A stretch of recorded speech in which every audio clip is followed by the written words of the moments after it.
Bonjour. Bonjour. Vous êtes présente pour votre premier roman.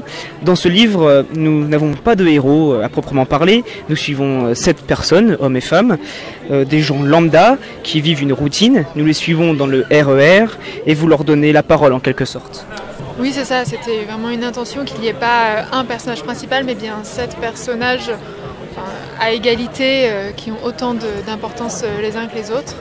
Et ils se retrouvent dans une rame de RER. Voilà, comme on peut tous être dans les transports en commun lors de notre quotidien, et j'ai choisi ce moment qui les rassemble de manière aléatoire pour donner un aperçu de leur vie dans ce petit laps de temps. Est-ce qu'on peut dire que c'est un huis clos puisque c'est dans le RER? Oui, c'est un huis clos puisqu'ils entrent dans le RER au début du livre et à la fin ils en ressortent, mais entre-temps on ne sera pas sortis vraiment de cet endroit à part par leurs pensées qui nous emmènent dans le passé justement ou dans leur rêverie pour le futur. Alors dans votre roman, il y a une grande alternance des personnages. On passe d'une vie à une autre, puis on y revient, puis on repart tout au long du livre.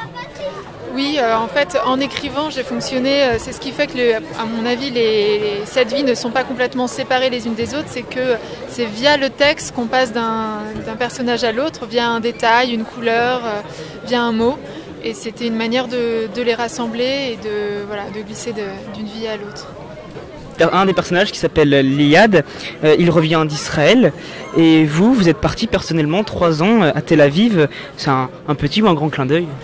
On peut appeler ça un clin d'œil, mais c'est juste que j'avais envie qu'il y ait un regard étranger sur ce lieu, que quelqu'un arrive et le découvre pour la première fois. Et comme j'ai habité effectivement en Israël, ce regard étranger, ça me semblait le plus simple que ce soit un regard israélien, puisque ça fait partie de mon vécu et c'est quelque chose qui m'est devenu familier. Du coup, c'était plus simple pour moi que d'aller chercher quelque chose qui m'était complètement inconnu. Après ce premier roman, il y a forcément d'autres idées dans votre tête sur des futurs livres. Est-ce que ça va arriver bientôt, un deuxième? Vous y réfléchissez? Oui, il y a une idée déjà qui est voilà, je la laisse mûrir, je prends des notes pour l'instant. Je n'ai pas commencé l'écriture à proprement parler, mais oui, il est en cours en tout cas.